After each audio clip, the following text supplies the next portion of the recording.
IRS Train Wreck of the Week is our segment where we talk about somebody who came into the office and they were a total and complete train wreck, and no surprise here, where they always leave happy. So today's... That's right, or they don't make the list, the cut list of the Train Wreck of the Week. Yeah, the cases where they don't leave happy, they don't make the cut for the IRS Train Wreck of the Week. This one is a little bit interesting. It's a lot different than anyone that I've ever shared before, and here's how it goes. I had a gentleman come in who was actually a lawyer, and he had filed a bankruptcy himself. He wasn't a bankruptcy lawyer, and he filed it. That's called pro se when you're representing yourself.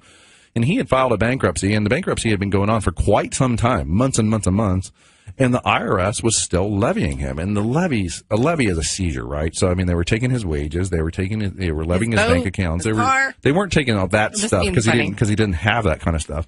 But they were levying his source of income, and they were slowly just, choking off the air. They were just, crushing his windpipe, so to speak.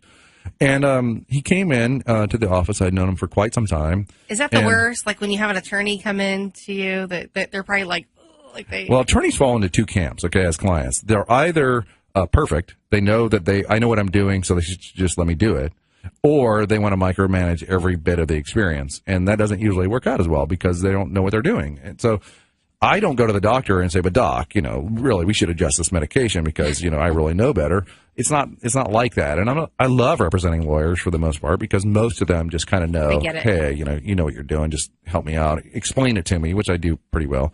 And they just let me do my thing. But this gentleman actually he was in a bankruptcy. It was still pending when he came to talk to me, and he wanted me to just get the levies off because he was just, choking to death. And I explained to him, there's this thing called an automatic stay that happens when you file a bankruptcy. And the automatic stay is what protects you from creditors. It protects you from those creditors taking adverse actions like, seizing your house and that kind of stuff. So what had happened is he had not properly noticed the IRS that he was actually in bankruptcy.